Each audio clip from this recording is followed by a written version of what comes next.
Fortnite has appeared in The Simpsons, Family Guy, Marvel movies, tons of video games, and I tracked every single one of them down. The first appeared in an episode of Invincible, when suddenly he pulled a familiar item out of the portal. It's only there for a split second, but when looking back, we realized it was the Dragon's Breath sniper. We had no idea why this was suddenly here until the creators revealed what happened while he was in the portal.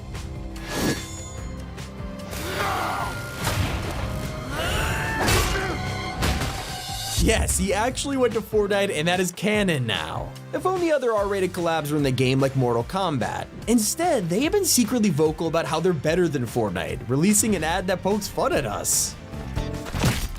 Scorpion wins. At the end, it even says in German, Battle Brutal instead of Battle Royale. Now that's just uncalled for. Fans of The Simpsons were invested in 2021 during an episode where Grandpa falls for a phone scammer. They spend a while trying to track him down until they finally get to the call center and the scammers mention something pretty familiar. The IRS tax police are on their way to your home, but will accept immediate payment in Fortnite V-Bucks. It turns out this makes no sense because 2 seasons before that, Bart was checking out a very similar game. Jason, you're late for dinner. Ma, I'm talking to 30 million people! If the UI, gameplay, and graphics weren't obvious enough, the game is literally called a half month. You know, like 2 weeks of Fortnite, it's pretty on the nose. A super hidden reference is in the darkness of Destiny 2. The crossover with Fortnite was already mind-blowing, giving us tons of outfits, but what players don't know about is in the last city. When you head to the Elixir Quarter, there's a wreckage which seems all too familiar.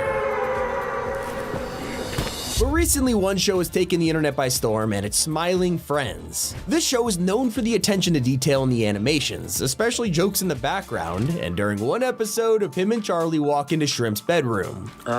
Smiling Friends. Are you the guy that called? Clearly a gamer, and they truly went all out with this joke. He got Funko Pop shelves, garbage all over the floor, and of course, Fortnite action figures. You can spot Peely, Jonesy, and even the Ice King. And they're not the only animators to love Fortnite. The Henry Stickmin games task you with solving all kinds of puzzles with hilarious decisions, and one of those is to answer every problem with a dance-off. Except the dance in question is pretty famous.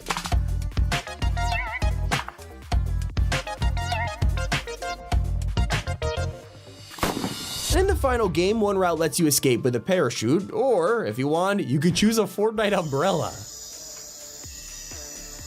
Yeah, I was just about to close up. To make this even cooler, Fortnite would eventually collab with Henry Stickmin, dropping a secret emote with the Among Us set. Not the first time a hidden reference has gone both ways. The movie Free Guy is all about video games, with the main character being an NPC. Except by the end of the film, he's about to fight one of the strongest villains, Dude, and to help him, a guy summons an interesting weapon.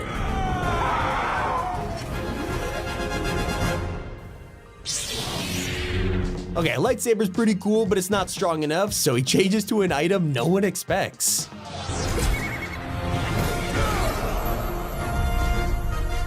Turns out Dude is used to getting hit by pickaxes because he arrived in Fortnite days after the film dropped. Now you're probably not surprised to find Family Guy in this video. I mean, they're known for joking about everything. Not to mention, Peter himself is in the game now. But there is one reference everyone forgot about, and it happens during a pretty serious moment. Peter, Lois, it pains me above the waist to tell you that Meg is dead. How did this happen? She got in a car wreck and was burned beyond recognition, and I leveled up on Fortnite this weekend, but you probably only care about the first 2 things. I wonder what level Joe is, but I guess Stewie got in on the action too. I'm going to watch the older boys play Fortnite. I also love Robot Chicken's attempt at trolling players. In one of their episodes, it seems like a regular Fortnite spoof, except the battle bus driver has been replaced with Miss Frizzle from the Magic School Bus. I still know how to drive a flying bus, so here we go!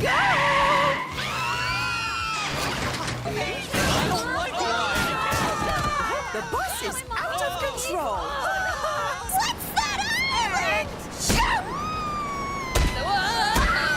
If this wasn't already unhinged, the Fortnite characters get pretty tired of her, as Miss Frizzle gets an unexpected ending. I'll shrink you down and show you like you've never... Thank you! Let's celebrate!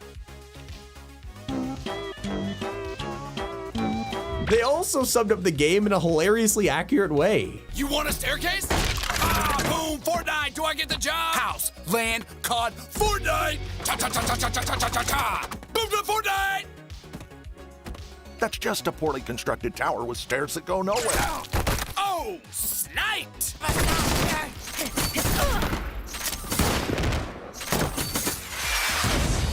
Not every reference makes you laugh, like when I tell you The Big Bang Theory once had an entire story arc dedicated to Fortnite, except it mostly consisted of Bernadette losing to Howard. I'm coming for you.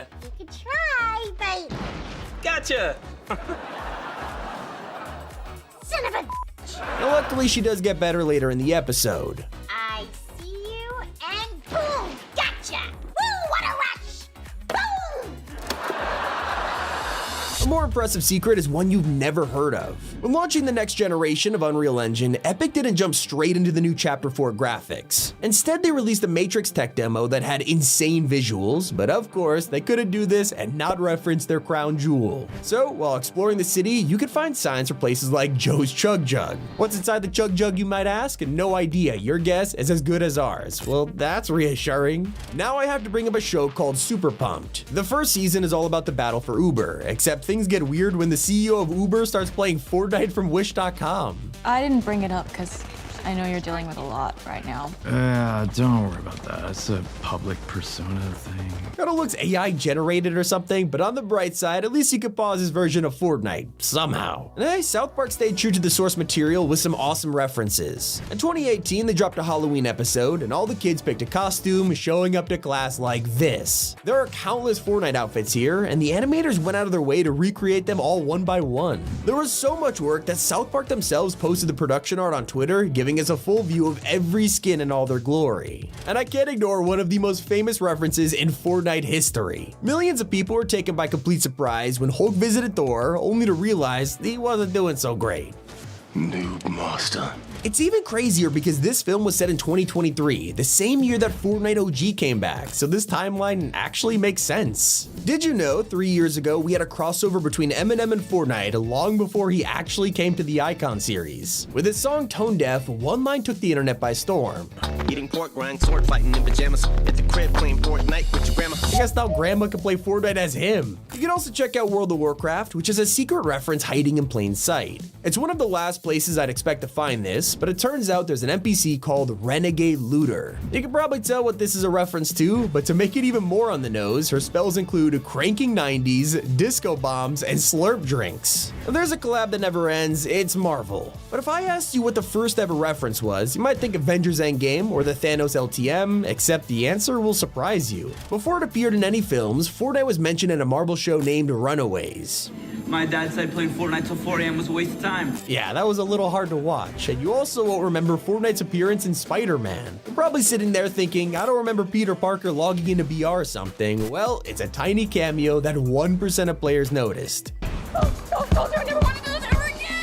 Did you catch it? Pay close attention to the Times Square billboard because it is the iconic logo with V as the background. And if you remember Wreck-It Ralph's 2-second cameo, you'll know how confusing this was. I mean, he was at Risky like once, and Fortnite never acknowledged this again.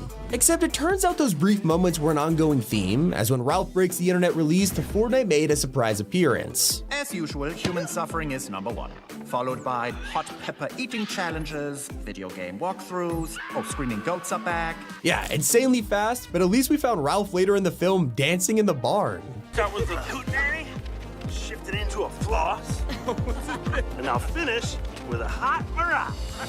One of my favorite hidden references is in High on Life. During the Nipulon boss battle, he decides to make fun of Psycho Mantis from Metal Gear Solid. Back in the day, this guy would read your memory card and expose what games you play. It was super creepy. But I guess the modern day equivalent is Nipulon asking, All right. Let's see how many hours you logged in Fortnite or Minecraft. Do you play those games? Speaking of goofy references, there's one move that Fortnite popularized, and it wasn't just the default dance. Thanks to the success of another iconic emote, it spread worldwide, even reaching Sonic.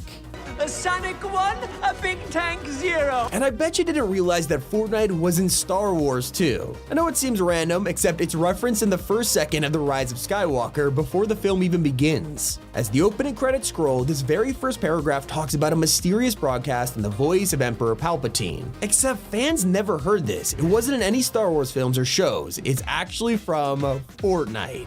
At last, the work of generations is complete. Those were the most hidden Fortnite references of all time. It's been Tommy, and keep it here on Top 5 Gaming.